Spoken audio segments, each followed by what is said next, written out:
नमस्कार, मैं सर्वेश तिवारी आप सभी का सर्वलॉग ज्ञान चैनल पर हार्दिक स्वागत करता हूं। जो लोग मेरे वीडियो पर नए हैं या मेरे चैनल पर पहली बार आ रहे हैं, उनको मैं बता दूं कि मैं बिहार में सहायक अभियोजन पदाधिकारी अर्थात एपीओ के पद पर कार्यरत हूं।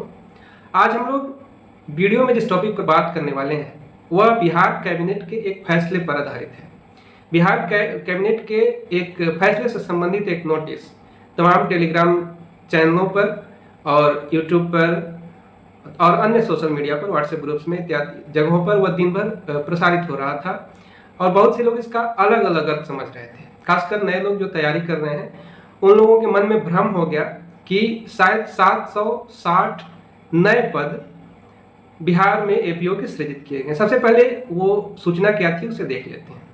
पटना में दिनांक 2 दिसंबर 2025 मंगलवार को पूर्वाह्न 10:30 बजे हुई मंत्रिपरिषद की बैठक की कार्यवाही। मुख्यमंत्री ने बैठक की अध्यक्षता की। निम्नलिखित निर्णय लिए गए, जिसमें 35 नंबर पर एक सूचना है जिसे स्वीकृत दिखाया गया है। वह है भारतीय नागरिक सुरक्षा संहिता 2023 के लागू होने के फलस्वरूप अभियोजन संवर्ग के सुदृढ़ीकरण के निमित्त बिहार अभियोजन सेवा संवर्ग के विभिन्न कोटि एवं अधीनस्थ संवर्ग के कुल 760 पदों के सृजन, 18 सहायक अभियोजन पदाधिकारी के पदों का विलोपन एवं अभियोजन सेवा के विभिन्न कोटि के पदों के पदनामों में परिवर्तन के संबंध में।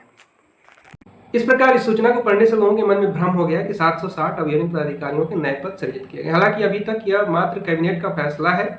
अभी भी अभियोजन निदेशालय ने इस बारे में कोई गाइडलाइन जारी नहीं की है। कोई अभियोजन हस्तक में नया अमेंडमेंट या नया अभियोजन हस्तक अभी तक अपलोड नहीं किया गया है, तो स्थिति अभी तक तो स्पष्ट नहीं है। लेकिन जहां तक हम सूचना को पढ़ रहे हैं, इसे समझने से पहले हमें समझना होगा कि अभियोजन निदेशालय के गठन के संबंध में सीआरपीसी में क्या प्रावधान थे और अभी भारतीय नागरिक सुरक्षा संहिता में क्या प्रावधान है। आइए पहले इस पर गौर करते हैं। क्रिमिनल प्रोसीजर कोड सीआरपीसी की धारा 25A डायरेक्टरेट ऑफ प्रोसिक्यूशन अभियोजन निदेशालय के गठन की बात करता है और ठीक वही प्रावधान सेक्शन 20 में बीएनएसएस में भी प्रावधानित किया गया है, जो कि अभियोजन निदेशालय के गठन की बात करता है। जहां तक स्टेट लेवल की बात है, वहां तक दोनों में अर्थात बीएनएसएस और सीआरपीसी दोनों में प्रावधान वही है, सेम है। दोनों में कहा गया है कि राज्य सरकार एक अभियोजन निदेशालय की स्थापना करेगी, जो कि होम डिपार्टमेंट के अंतर्गत काम करेगा, जिसमें एक अभियोजन निदेशक होगा और जितना जरूरत हो उतना डिप्टी डायरेक्टर्स ऑफ प्रोसिक्यूशन होंगे, यानी अभियोजन उप निदेशक होंगे। यहाँ तक तो बात ठीक थी, लेकिन जो नया प्रोविजन ऐड किया गया है वह बीएनएसएस की धारा 20 में देखा जाता है कि 20(1)B में ए डिस्ट्रिक्ट डायरेक्टरेट ऑफ प्रोसिक्यूशन जिला अभियोजन निदेशालय के गठन की बात की गई है, जो कि बिल्कुल नया कॉन्सेप्ट है। इसमें डिप्टी डायरेक्टर ऑफ प्रोसिक्यूशन अभियोजन उप निदेशक होंगे और असिस्टेंट डायरेक्टर ऑफ प्रोसिक्यूशन होंगे, अभियोजन सहायक निदेशक होंगे। तो अभी जो जिस नोटिस के बारे में हम लोग बात कर रहे हैं, जिन पदों के सृजन की बात की गई है, वह इसी प्रावधान को लेकर के है, यानी डिस्ट्रिक्ट डायरेक्टरेट ऑफ प्रोसिक्यूशन के गठन की बात कही गई है। जाहिर सी बात है कि पहले से यह व्यवस्था नहीं थी, नई व्यवस्था है। जब जिला अभियोजन निदेशालय का गठन होगा तो उसमें अभियोजन उप निदेशक और अभियोजन सहायक निदेशक भी बहाल होंगे। तो चूंकि यह नया प्रावधान है, तो इन पदों का सृजन करना आवश्यक था। इन्हीं पदों के सृजन से संबंधित आज नोटिस जारी किया गया और जिस नोटिस के बारे में हम लोग बात कर रहे हैं, तो अभियोजन उपनिदेशक और अभियोजन सहायक निदेशक के पदों पर अब नियुक्ति हो सकेगी, इनका सृजन किया गया है। और लेकिन आप देखिएगा कि उसमें 760 पदों की बात की गई है, लेकिन बिहार में जिले तो 38 हैं, तो सिर्फ अभियोजन उपनिदेशक और अभियोजन सहायक निदेशक से 38 जिलों में 760 पद नहीं हो पाएंगे। तो मैं आपको बता दूं कि जब डिस्ट्रिक्ट डायरेक्टरेट ऑफ प्रोसिक्यूशन बनेगा तो उसमें डाटा एंट्री ऑपरेटर भी बहाल होंगे, लोअर डिविजनल क्लर्क भी बहाल होंगे। तो इन सबों के पदों का भी उसमें दिया गया कि अधीनस्थ संवर्ग के पदों का भी सृजन किया गया है। तो अधीनस्थ संवर्ग के कर्मचारी यही होते हैं, इनके पदों का भी सृजन किया गया होगा। हालांकि यह अनुमान है, क्योंकि अभी भी बिहार अभियोजन निदेशालय द्वारा कोई विस्तृत जानकारी नहीं दी गई है, विस्तृत ब्यौरा नहीं दिया गया है। ना ही अभियोजन हस्तक में किसी अमेंडमेंट की बात की गई है, ना ही नया अभियोजन हस्तक लाया गया है। तो अभी भी ये कौन कौन से पद हैं, 760 पदों में इसमें कौन कौन से पद हैं, यह नहीं बताया गया है। लेकिन यह इन्हीं पदों से संबंधित है, deputy director of prosecution, assistant director of prosecution. हालांकि अब हो सकता है कि 760 पदों में एपीओ भी शामिल हो, कुछ पद उसमें सृजित किए गए हों, लेकिन अभी यह पूरी तरह से स्पष्ट नहीं है।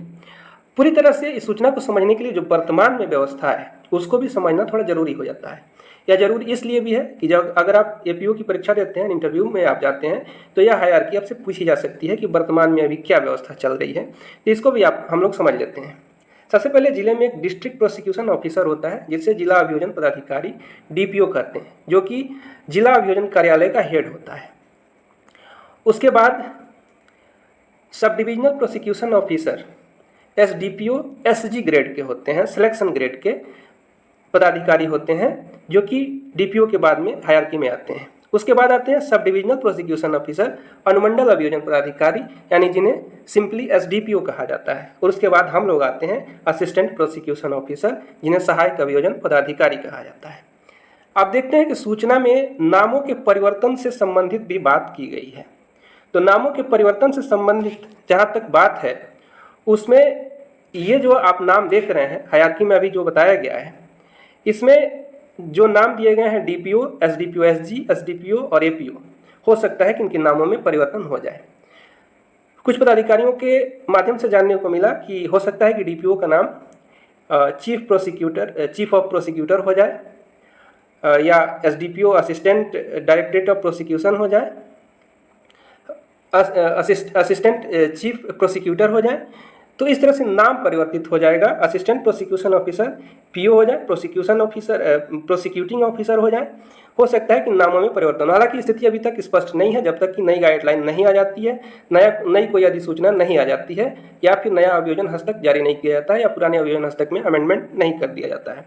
तो जो अधिसूचना नामों में परिवर्तन को लेकर के थी, उसे समझने के लिए अभी का वर्तमान में जो हायरार्की है उसको समझना जरूरी था। तो आप उम्मीद करते हैं कि आप पूरी तरह से समझ गए होंगे। तो इनके नामों में भी परिवर्तन होगा, और साथ ही साथ इन पदों का भी सृजन होगा, और साथ ही साथ इनसे संबंधित जो लोअर डिविजनल क्लर्क इत्यादि जो पद हैं वो भी सृजित किए जाएंगे। आशा करते हैं कि इस नोटिस के मायने आपको समझ में आ गए होंगे। जो अफवाह फैल रही थी कि 760 एपीओ के नए पद सृजित किए गए हैं, वह गलत है।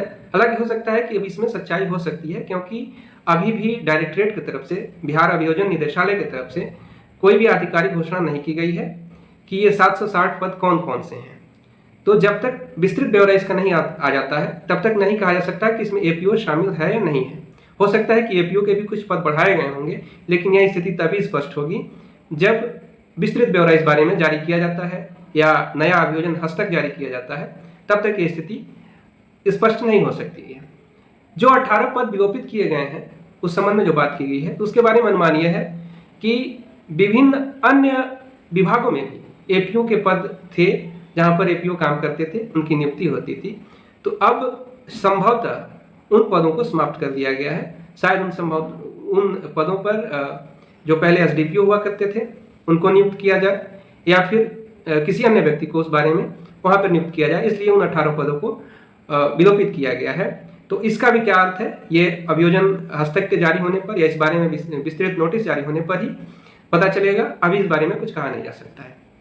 लेकिन वो लोग जो कि यह सोचकर खुश हो रहे थे कि 760 पद आ रहे हैं, नए ऐड हुए हैं, और पहले से भी बात चल रही थी कि 200 से अधिक पद, 250 के करीब पद एपीओ के बिहार में आने वाले हैं, जो लोग खुश हो रहे थे, उनको भी निराश होने की जरूरत नहीं है। हम लोग जब बिहार एपीओ की ट्रेनिंग बिपार्ट में कर रहे थे, तब डायरेक्टरेट की तरफ से बहुत सारे अधिकारी, पूर्व पदाधिकारी जो कि डायरेक्टरेट का हिस्सा रह चुके हैं, उन लोगों ने हमें प्रशिक्षण दिया। उन लोगों ने डायरेक्टरेट के माध्यम से, डायरेक्टरेट के अंदर की बात बताई थी कि बहुत जल्द 250 के करीब पद और आने वाले हैं। तो आप लोग तैयारी में हैं, तैयारी में लगे रहिए। हो सकता है कि इन 760 पदों में एपीओ के पद भी हों, तो कुछ और पदों की संख्या भी बढ़ सकती है।